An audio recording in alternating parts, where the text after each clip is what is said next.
ಆನೋ ಭದ್ರಾ ಕೃತವೋಯಂತು ವಿಶ್ವತೋ ದಬ್ಧಾತೋ ಅಪರೀತಾಸ ಉದ್ಭಿದಾಃ.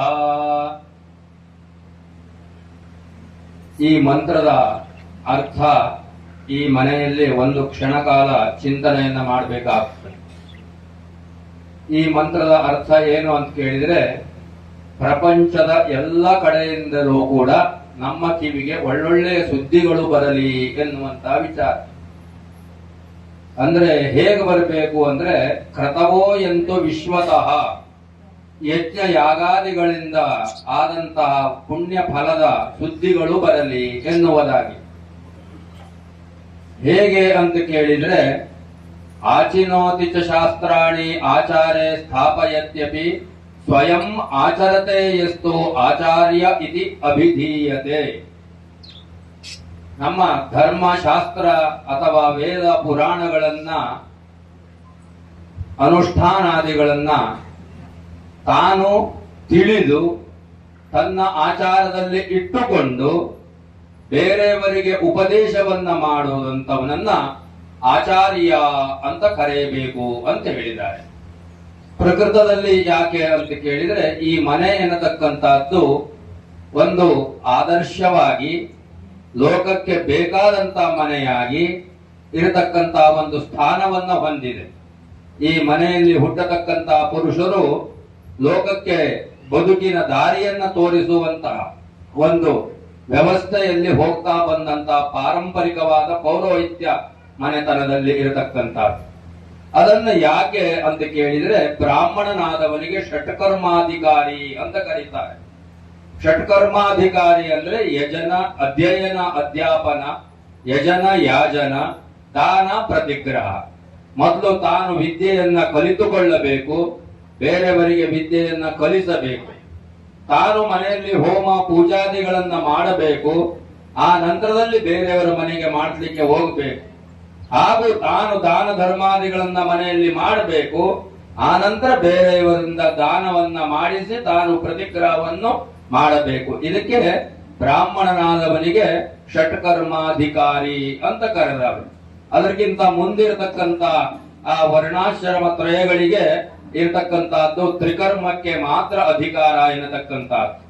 ಹಾಗಾಗಿ ಷಟ್ಕರ್ಮಾಧಿಕಾರವನ್ನ ಹೊಂದಿರುವಂತ ಇಲ್ಲಿ ಒಂದು ರೀತಿಯಲ್ಲಿ ಶೀಘ್ರಾತಿ ಶೀಘ್ರದಲ್ಲಿ ವರವನ್ನು ಕೊಡತಕ್ಕಂತ ಶಿವನ ಆರಾಧನಾ ಸ್ವರೂಪವಾದಂತ ಸೋಮವಾರ ವ್ರತ, ಷೋಡಶೇಂದುವಾರ ವ್ರತ ಇತ್ಯಾದಿಗಳನ್ನ ಬೇರೆ ಬೇರೆ ಭಾಷೆಗಳಲ್ಲಿ ಹೇಳಿದ್ದಾರೆ.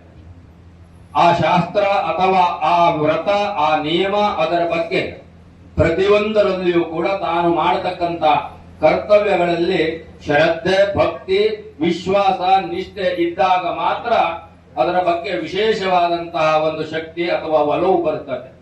ಹಾಗಾಗಿ ಆ ಸೋಮವಾರ ವ್ರತ ಎನ್ನತಕ್ಕಂತಹದ್ದನ್ನ ಮಾಡಿದ್ದಾರೆ. ಕರ್ಮ ಮಾರ್ಗ, ಜ್ಞಾನ ಮಾರ್ಗ, ಭಕ್ತಿ ಮಾರ್ಗ ಎನ್ನುವುದಾಗಿ. ಕರ್ಮ, ಜ್ಞಾನ, ಭಕ್ತಿ, ವೈರಾಗ್ಯಗಳು ಏಕತ್ರ ಸಮಾವೇಶವನ್ನ ಹೊಂದಿದಾಗ ಮನುಷ್ಯನ ಜೀವನ ಎನ್ನತಕ್ಕಂತಹದ್ದು ಧನ್ಯತೆಯೆಡೆಗೆ ಸಾಗ್ತದೆ. ಆ ಭಕ್ತಿ, ಜ್ಞಾನ, ಕರ್ಮ ಯೋ ಮಾರ್ಗಗಳು, ವೈರಾಗ್ಯಗಳು ಬರುವುದು ಸುಲಭಕ್ಕೆ ಸಾಧ್ಯವಲ್ಲ.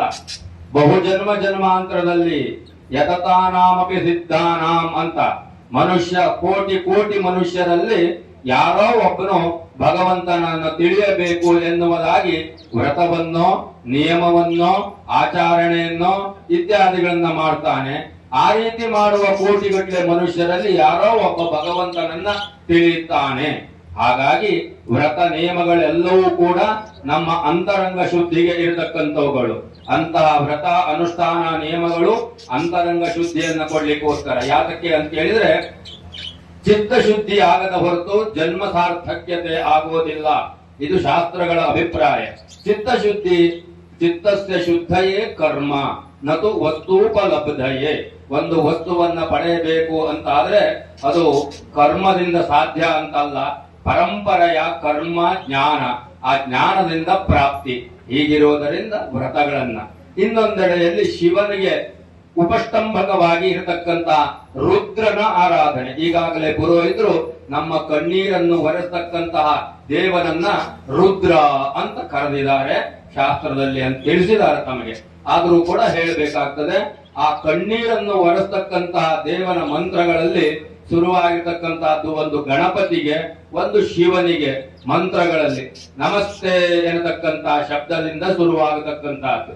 ಆ ನಮಸ್ತೆ ಎನ್ನತಕ್ಕಂತಹ ಶಬ್ದದಿಂದ ಭಗವಂತನನ್ನ ಸಂಬೋಧಿಸಿ ನಾವು ನಮಸ್ಕಾರವನ್ನು ಕೊಡತಕ್ಕಂತಹ ವಿಧಿವಿಧಾನಗಳಿಂದ ಕೂಡಿದ ರುದ್ರನ 169 ವಿಭಾಗಾತ್ಮಕವಾದಂತಹ ಮಂತ್ರಗಳಿಂದ ಮತ್ತೆ ಮತ್ತೆ ಪ್ರಾರ್ಥನೆಯನ್ನ ಮಾಡಿದ್ದಾರೆ. ಅಸ್ಮೈ ಯಜಮಾನಾಯ ದೇಯಿ, ಯಾಕಕ್ಕೋಸ್ಕರ ಈ ಯಜಮಾನನಿಗೆ ಕೊಡು ಅಂತ ಪ್ರಾರ್ಥನೆ ಅಂತ ಕೇಳಿದ್ರೆ, ಈ ಯಜಮಾನದಿಂದ ಲೋಕಕ್ಕೆ ಒಳ್ಳೆಯದಾಗಿರ್ಬೇಕಂತ ಆಗ್ತದೆ. ಹಾಗಾಗಿ ಈ ಯಜಮಾನನಿಗೆ ಕೊಡು. ತನ್ನ ಮೂಲಕವಾಗಿ ಆ ಭಗವಂತನನ್ನ ಆರಾಧನೆಯನ್ನ ಮಾಡ್ತಾರೆ.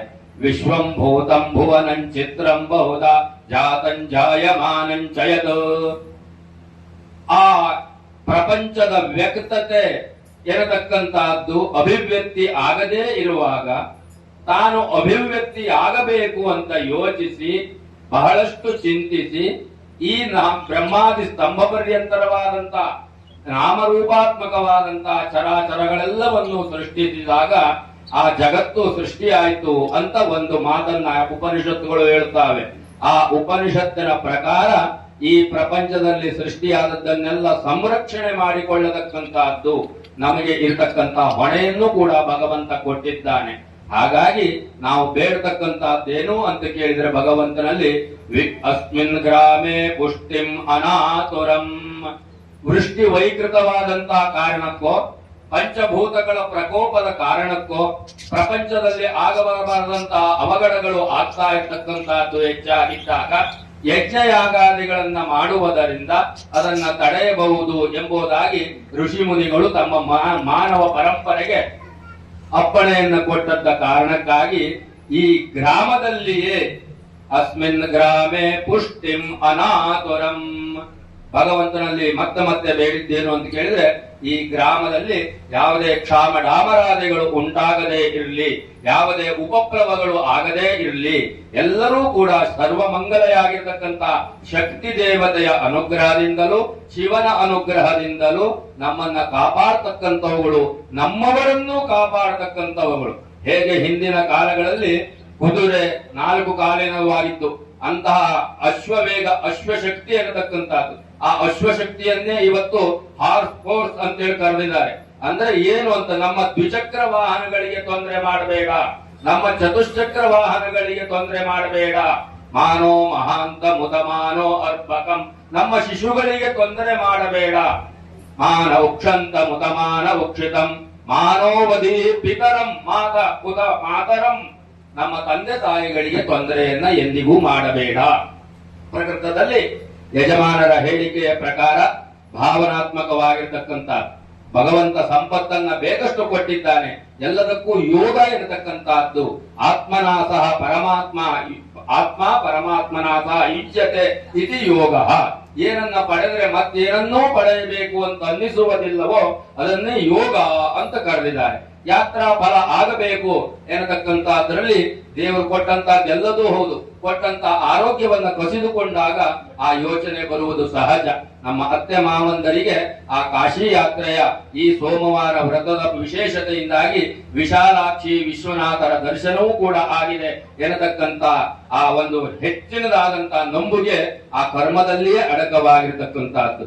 ಹಾಗಾಗಿ ಮತ್ತೊಮ್ಮೆ ಇಷೇತ್ವೋರ್ಜೇತ್ವಾ ವಾಯವಸ್ತೋ ಅಪಾಯವಸ್ತಾ, ನಮ್ಮ ಮಕ್ಕಳಿಗೆ ಮರಿ ಮಕ್ಕಳಿಗೆ ತಂದೆ ತಾಯಿಗಳಿಗೆ ಯಾರಿಗೂ ನಿನ್ನ ಅವಕೃಪೆ ಆಗದೇ ಇರಲಿ. ಈ ಪ್ರಪಂಚದಲ್ಲಿ ನಾವು ಏನನ್ನ ಬಯಸ್ತೇವೆ ಅಂತ ಕೇಳಿದ್ರೆ ಇಷೇತ್ವೋರ್ಜೇತ್ವಾ ವಾಯವಸ್ತೋ ಅಪಾಯವಸ್ತಾ ದೇವೋವಸ್ಸವಿತಾ ಪ್ರಾರ್ಪಯತು ಶ್ರೇಷ್ಠತಮಾಯ ಕರ್ಮಣೆ. ಸವಿತೃ ದೇವತೆ ನಮ್ಮ ಆರಾಧ್ಯ ದೇವತೆ. ಸವಿತೃ ದೇವತೆ ಅಂದ್ರೆ ಸೂರ್ಯನಾರಾಯಣ. ಅಂತ ಸೂರ್ಯನಾರಾಯಣ ಜಗತ್ತಿಗೆ ಅವನು ತಂದೆಯಾಗಿರ್ತಕ್ಕಂಥವನು, ಜಗತ ಪ್ರಸೂತ ತಂದೆ ಇರತಕ್ಕಂಥವನು. ಅಂತ ಸೂರ್ಯನಾರಾಯಣನ ಅನುಗ್ರಹದಿಂದ ದೇವೋವ ಸವಿತಾ ಪ್ರಾರ್ಪಯತು, ನಮ್ಮನ್ನು ಒಳ್ಳೆಯ ಕರ್ಮವನ್ನು ಮಾಡಲಿಕ್ಕೆ ತೊಡಗಿಸ್ಲಿ. ಒಳ್ಳೆಯ ಕರ್ಮ ಅಂದ್ರೆ ಏನು?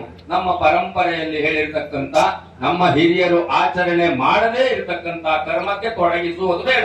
ನಮ್ಮ ಹಿರಿಯರು ಆಚರಿಸಿಕೊಂಡು ಬಂದ ಕರ್ಮದಲ್ಲಿ ನಮ್ಮನ್ನ ತೊಡಗಿಸಲಿ, ಆ ರೀತಿಯಾಗಿ ನಮ್ಮನ್ನು ಅನುಗ್ರಹಿಸಲಿ ಎನ್ನತಕ್ಕಂತ ಪ್ರಾರ್ಥನೆಯನ್ನು ಕೂಡ ಅಲ್ಲಿ ಮಾಡ್ತಾ, ಆ ಭಗವದ್ ಅನುಗ್ರಹಕ್ಕೋಸ್ಕರ ಮಾಡಿರುವ 2 ದಿನಗಳ ಕಾರ್ಯ, 16 ಸೋಮವಾರಗಳನ್ನ ತನ್ನ ಅಂತಃಕರಣದ ಶುದ್ಧಿಗೋಸ್ಕರ ಇಟ್ಟುಕೊಂಡು ಆ ಭಗವಂತನ ಆರಾಧನೆಯನ್ನ ಮಾಡಿದಂತಹ ಕಾರ್ಯ ಅದೆಲ್ಲವೂ ಕೂಡ ಭಗವಂತನಿಗೆ ಭಗವಂತನಿಗೆ ಅರ್ಪಿತವಾಗಿ ಭಗವದ್ ಅನುಗ್ರಹ ಏನಿದ್ರು ಭಗವದ್ ಅನುಗ್ರಹ ಒಂದಿಲ್ಲ ಅಂತಾದ್ರೆ ಅದು ಯಾವುದೂ ಕೂಡ ತೇನ ವಿನಾ ತೃಣಮಪಿ ನ ಚಲತಿ. ಆ ಭಗವಂತನ ಅನುಗ್ರಹ ಇಲ್ಲದೆ ಒಂದು ಹುಲ್ಲು ಕಡ್ಡಿಯೂ ಕೂಡ ಅಲುಗಾಡುವುದಿಲ್ಲ ಎಂತ. ಆದ್ದರಿಂದ ಆರಾಧ್ಯ ಮೂರ್ತಿಗಳ ದೈವಾನುಗ್ರಹ ಎನ್ನತಕ್ಕಂತಹದ್ದು ವೈದಿಕ ಪರಂಪರೆಯಲ್ಲಿ ಬಂದ ನಿಮಗೆಲ್ಲರಿಗೂ ಆರೋಗ್ಯ, ಭಾಗ್ಯ, ಐಶ್ವರ್ಯ ಎಲ್ಲವನ್ನು ಹೆಚ್ಚು ಹೆಚ್ಚು ಅನುಗ್ರಹಿಸ್ತಾ ಇಂತಹ ಉತ್ತಮವಾದಂತಹ ಸತ್ ಕಾರ್ಯಗಳಲ್ಲಿ ತೊಡಗುವಂತೆ ಆ ಭಗವಂತ ಬುದ್ಧಿಯನ್ನೂ ಜೊತೆಯಲ್ಲಿ ಕೊಡುತ್ತಾ ನಿಮ್ಮನ್ನ ಎಲ್ಲರನ್ನೂ ಕಾಪಾಡಲಿ ಅಂತೇಳಿ ಮತ್ತೊಮ್ಮೆ ಭಗವಂತನಲ್ಲಿ ಪ್ರಾರ್ಥಿಸಿ ನನ್ನ 2